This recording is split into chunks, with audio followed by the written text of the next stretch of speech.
Merhaba arkadaşlar, Tahzeni Dünya kanalına hoş geldiniz. Yeni yayınladığımız hikayelerden haberdar olmanız için kanalımıza abone olabilirsiniz. Görüşlerinizi yorumlarda bildirmeniz kanalımızın gelişip büyümesi açısından önemlidir. Hepinize teşekkür ediyorum. İyi dinlemeler. Herkese selamlar. Ben Emrah. Sizlere ailemin başından geçen musallatlardan bahsedeceğim. Şu an 28 yaşındayım. Olayların bir kısmında birebir şahit olmamıştım. Çünkü o zamanlar çok küçükmüşüm. Hiç hatırımda yok. İnanın aklımda en ufak bir belirti olsa çekinmeden anlatırdım. Ama iki olay hakkında aklımda en ufak bir iz yok. Sadece aile arasında konuşulanlardan, büyüklerimizin anlattıklarından ibaret aklımdakiler. Hatta bu anlatacağım olaylardan ikisi daha ben doğmadan gelmiş bizimkilerin başına. Birebir şahit olduğum olayın zamanı ise benim 10-12 yaşlarım civarıydı. Etkileyen bir konu olduğu için sanki üstünden bunca sene geçmemiş, daha dün yaşanmış gibi hissediyorum. Çok şükür şu anda bir sıkıntı yok. Herhangi bir olumsuzluk kalmış değil ama yaşanan olay artık ne kadar etkilediyse varın siz düşünün. Eskiden köyde kalırdık. O zamanlar tabii iş sahası yok deyip büyük şehirlere henüz göç etmemiştik. Şu an İstanbul'dayım ama memleketim Konya. Seydişehir'e bağlı bir köy. Güzel köyüm. Hala bağlarımız kopmuş değil. Her iznimde mutlaka giderim. Bayramda, seyranda, kısacası her fırsatta diyebilirim. Hani bazı insanlar anne babasından dolayı ya da kendisinin çalışmak zorunda kalmasından dolayı çok erken yaşlarda köyünü, memleketini terk edip büyük şehirlere giderler ya. Ben de aslına bakarsanız ekmek aş için geldim bu şehre. Aynı imkanlarım Konya'da olsaydı belki ben buralara kadar gelmeyecektim. Ama nasibimizde buralar varmış. Buralardan rızık kapısı açılacak, biz de nasiplenecekmişiz demek ki. Köydeyken edilen sohbetler, muhabbetlerin tadın hiçbir şeye değişmem. Hele böyle aile büyükleriyle damda toplanıp çay eşliğinde edilen sohbetler. Tadını bilenler bilir. Ne demek istediğimi anlayacaklardır. Bu arada dam dediğimde bilmeyenler vardır mutlaka. Eskiden köy evlerinin yanında çok eskiden kalma çatısız yapılardır. Yani çatısız derken üstü kapalı ama şimdiki gibi kiremitli falan değil. Ağaçların üzerinde hasır serili, biraz ağaç, biraz kamış, biraz samanlı çamur derken en üstü de dümdüz toprak olur. Eski olduğuna bakmayın. Yazın o kan sıcakta sepserin, insanın rahatlamasını sağlayan mis gibi. Kışın ise o dondurucu soğuklarda da sobayı yakınca sıcacık olan çok güzel yapılar. Mutlaka bilenler vardır. En azından benim yaşıtlarım hatırlamasa bile anne babaları mutlaka bilirler. Dedim ya, çay eşliğinde edilen sohbetler bir başka diye. Evet, bambaşka bir tadı vardı o muhabbetlerin. Aile büyüklerimiz eskilerden anlatırlar. Biz de can kulağıyla dinlerdik. Tabii çay sınırsız değil de o zamanki yaşımız gereği. Şaka bir yana eskilerden bahsedildikçe pür dikkat kesilirdik. Anlatan kim olursa olsun gözlerimiz onda olurdu. Anlatanı tasdikleyenler de oldu mu bizim gizem arayışımız kat be kat artardı.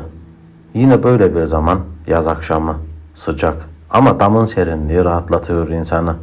Aile büyüklerimiz yine toplandı. Yemekleri yendi. Sıra çaya gelince herkes ufak bir şeyler anlatmaya başladı. Konu nasıl olduysa herkesin başından geçen gizemli olaylara geldi. Herkes ufak tefek anlatırdı. Kadınlar, erkekler, herkesin ayrı başından geçmiş olayları vardı. Hiç unutmam, yine böyle kuzenlerle falan pür dikkat dinliyoruz bizimkileri. Ablam çay dolduruyor tepside. Tabii anlatılanlara dikkat kesilmişiz ya. Ablam da sağ olsun çaydanlığın kapağını düşürdü tepsinin üzerine. O kapak da tepsinin üzerine düştü ya, hay mübarek, nasıl da ses çıkardı. Sanki tepsi çatladı. Kuzenlerle hep bir ağızdan Allah dedik. Babam, eniştem falan hep bize baktı. Ne oluyor lan? Niye bağırdınız gibicesine? Tabii anladılar tepsinin üzerine düşen çaydanlık kapağının sesine irkildiğimizi. Sert yüz ifadeleri yerini gülümsemeye, tebessüme bıraktı. Derken muhabbet kaldığı yerden devam etti. Herkes kendi başından geçenleri anlatıyordu. İşte kimi akşam eve giderken arkasından birisinin takip ettiğini ama arkasına dönünce kimsenin olmadığını. Köpek havlama sesi duyduğunu ancak ortada ne köpek ne başka bir şeyin olmadığını. Eskiden akşamları kimsenin dışarı çıkmadığını, çıkarlarsa musallata uğrayacaklarını, musallata uğramış olanların başından geçenleri ya da musallata uğrayanı tanıdığını, ne gibi olaylar olduğunu falan anlatırlardı. Sıra bizimkilere geldi. Yani annemle teyzemlere. Annem anlatmaya başlayacaktı ki ortanca teyzem durdurdu. Madem anlatacağız, olayı sırasına göre anlatalım da karışmasın dedi. Annem de iyi o halde, anlat sen, sonra ben anlatırım dedi. Ortanca teyzem anlatmaya başladı. Kaç sene oldu bilmiyorum. Kötü bir durumdu. Yılları saymak bile gelmedi içimden. Çünkü hatırladıkça hala içim ürperiyor dedi. Konuşmasına başlamadan aslında teyzem rahattı. Ama anlatmaya başlayınca hakikaten tekrar canlanmış olmalı yaşadıkları zihninde. Bana birebir musallat oldular dedi. Öyle deyince bilmeyenler bayağı bir şaşırdı. Bilmeyenler diyorum çünkü bilenler annem, teyzem, eniştem, babam gibi. Diğer büyükler bilmiyordu olayı. Musallat oldular. Kendi cahilliğim yüzünden kendi kendimi musallata uğrattım dedi. Herkes sormaya başladı. Hayrola, ne oldu? Ne yaşadın bacım dediler. Teyzem de devam etti anlatmasına. Yine damda bir yığın iş görmüştük. Ha şu iş bitsin, ha bu iş bitsin diye affedersiniz iyice sıkışmaya başladım. İşte bitmeyince baktım olacak gibi değil. Aşağıya özür dilerim tuvalete gitmeye de dayanacak takatim kalmadı. Bacanın arkasına geçtim ve küçük abdestimi yaptım. O an sancım geçti, rahatladım. Yani öyle sanıyormuşum. Affedin, küçük abdestimi yapıp kalktığımda dünyam şaştı. Öyle bir tokat yedim ki sanki kafam yerinden koptu. O tokadı yememle yere düştüm. Beni görünce yanımda beraber iş gördüklerim hemen yanıma koştular.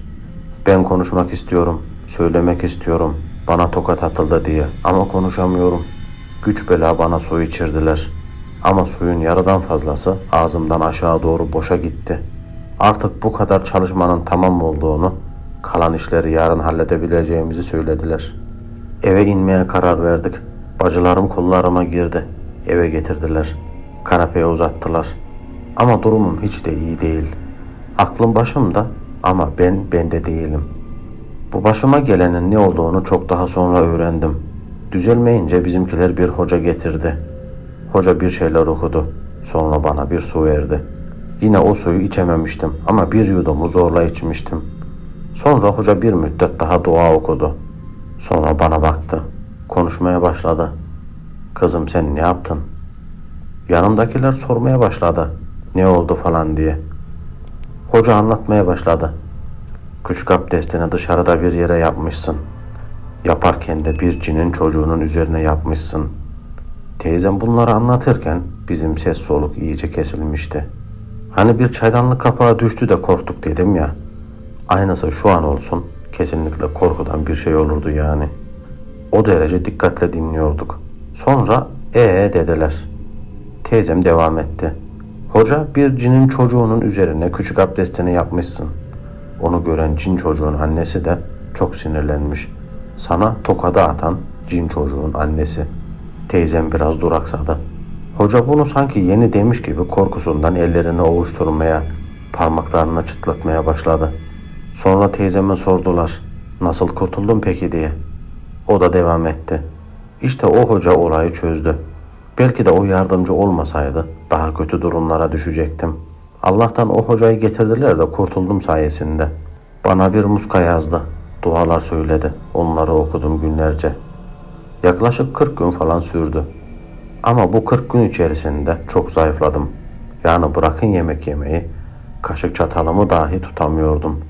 Ama muskaya takınca günden güne daha da iyi oldum. İşte dedim ya, yaklaşık 40 gün sonra tamamen kendime geldim. İyileşince hocaya sorduğumda ne yapsaydım bunlar başıma gelmezdi. Bu durumlarda ne söylemek gerekir diye sordum. Hoca da destur besmele çekmek gerektiğini söyledi.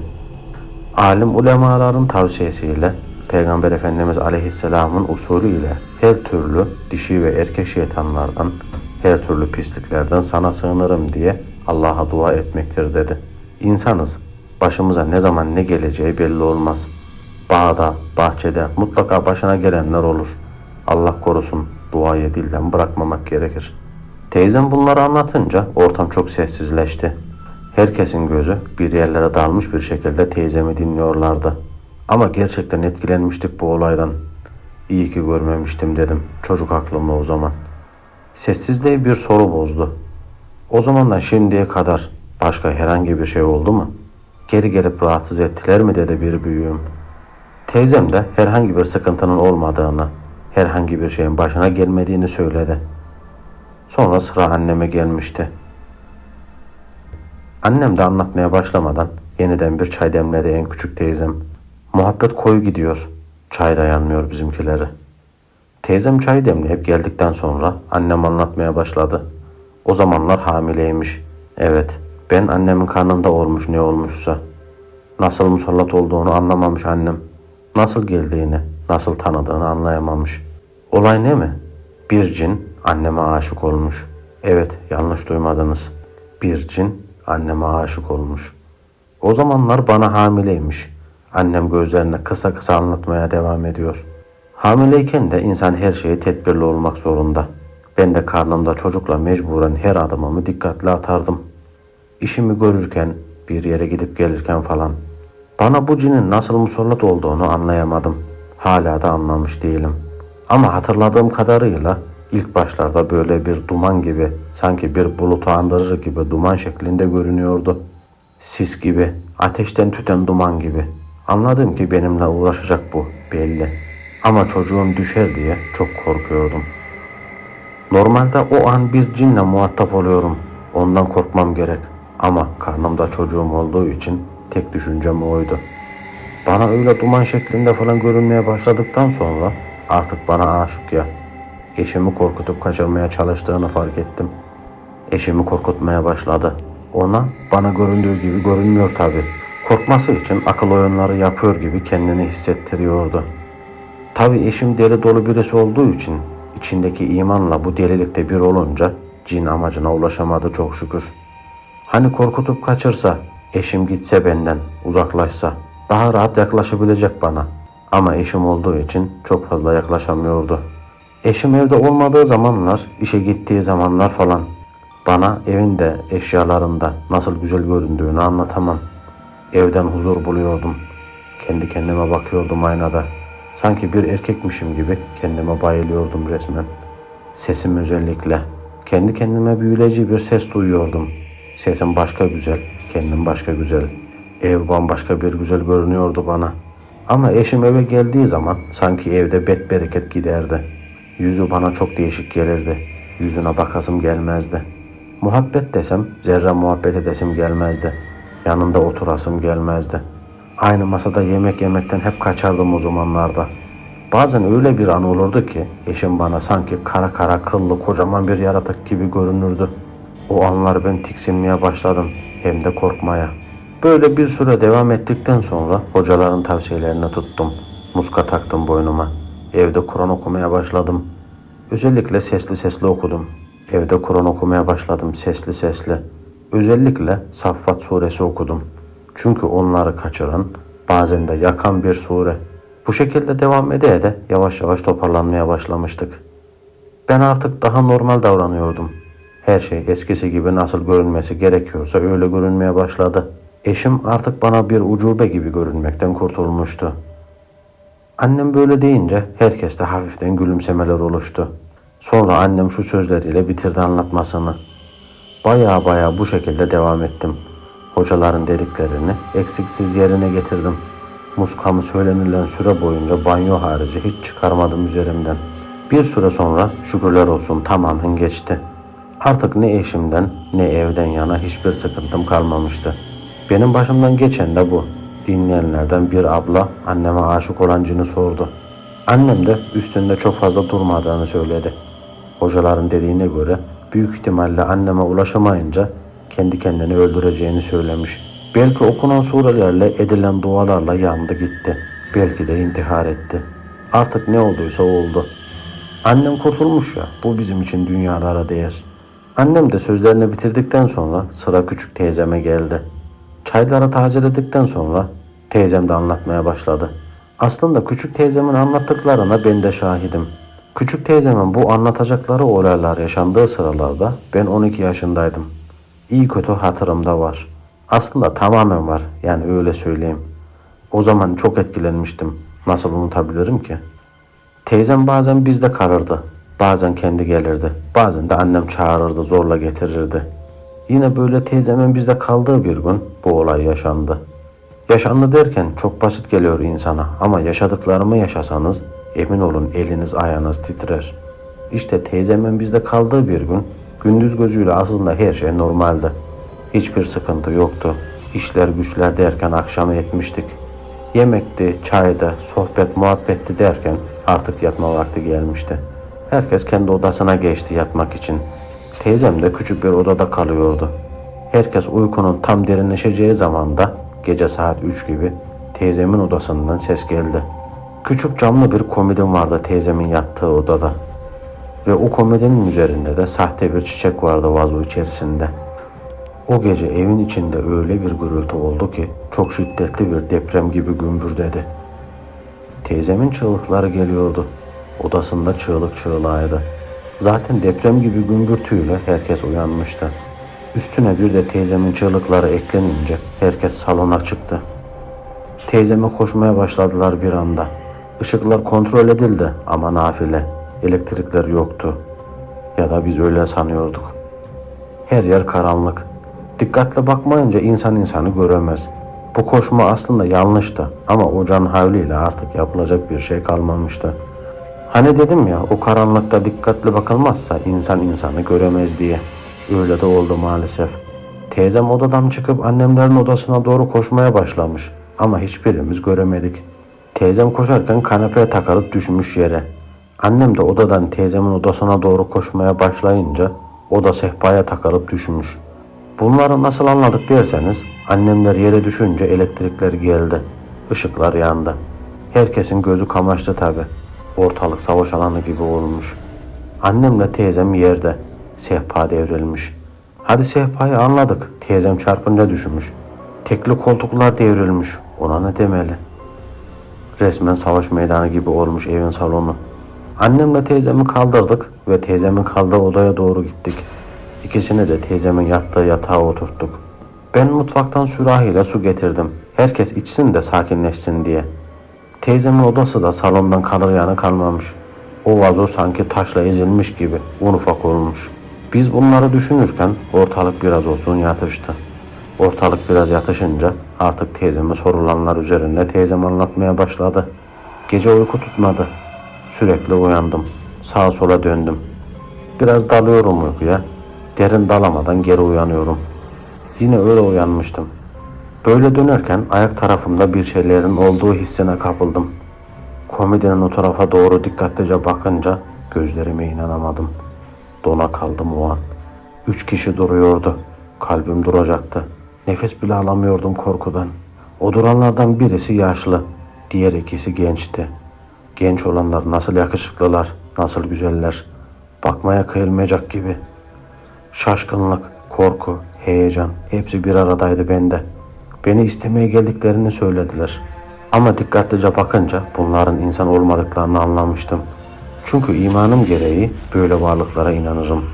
Yani gecenin bir yarısı nasıl girecekler eve? Kim alacak da girecekler ki? Biraz daha temkinli durdum. Olayı anlamaya çalıştım. Beni o iki gençten birisine istemeye gelmişler. Böyle bir şeyin mümkün olmadığını, bu işin olmayacağını, istemediğimi anlattım, söyledim. Ama benim sözlerimi sanki anlamamışlar gibi tekrar tekrar söylediler. Her söylediklerinde ben yok dedim. Her söylediklerinde olmaz dedim. Tabi sesleri gitgide yükseldi. Onlar sinirlendikçe, bağırdıkça yer sallanıyordu adeta. En son olmaz dediğimde o yakışıklılardan birisi diğerine göre hafiften biraz daha uzun olan komodindeki çiçeği kaptığı gibi fırlattı. Allah'tan denk gelmedi bana. Yoksa koca bir kurşun gibi geliyordu o vazo. Paramparça ederdi beni. Vazoyu fırlattıktan sonra içeride bir duman oldu. Ben gözlerimi kapattım. Sesler gitgide yükseldi. Sanki bir makine olur, kontrolden çıkar da patlamak üzere olur ya. Aynı o fikre kapıldım. Onların sesi yükseldikçe daha da sinirlenmeden kaçmam lazım deyip odadan bağıra bağıra çıktım. O sırada siz geldiniz işte dedi teyzem. Herkes olan biteni anlamakta güçlük çekiyordu ama olanlar olmuştu. Biraz birlikte oturduktan sonra annemle teyzem odada kalmıştı. Bunun üzerine teyzem kendi başına yatamayacağını söyledi anneme. O da kabul etti. Biz de odalarımıza geçtik. Aslında olay tam olarak kapanmamış. Bilmediğimiz işaretlerle dolu ortasında yazılı sarı kağıtlar atıyorlarmış evin içine. Nereden geldiği bilinmeden. O kağıtlarda sürekli aynı şey yazıyordu. Karşı dağda bir işaret var.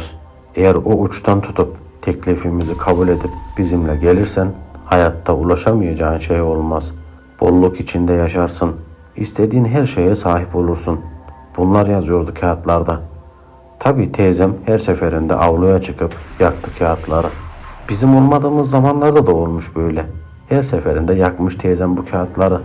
Bu şekilde kağıtların gelmesi kesilmeyince teyzem de mahalle camisinin imamından yardım istemiş. O da bir muska yazıp boynuna takmasını istemiş. Eğer muskanın gücü yetmezse ilmi yüksek kişilerden yardım alınması gerektiğini söylemiş imam. Çok şükür daha büyük işlerle karşılaşmadan muskaya takınca günden güne her şey yoluna girmiş. Artık teyzem bize geldiğinde korkmuyordu. Eski günlerdeki neşesine kavuşmuştu. Acizane tavsiyem şu ki, böyle şerli varlıklardan korunmanın en güzel yollarından birisi Ayet-el Kürsi.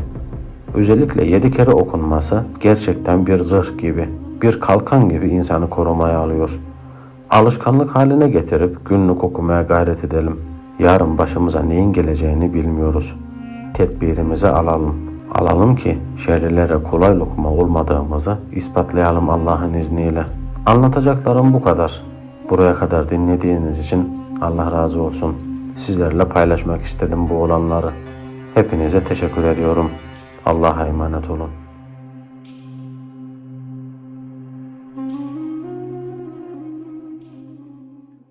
Hikayemiz bu kadar arkadaşlar. Eğer sizin de paylaşmamızı istediğiniz hikayeniz varsa mutlaka yorumlarda bekliyorum. Bir sonraki hikayemizde görüşmek üzere. Teşekkürler.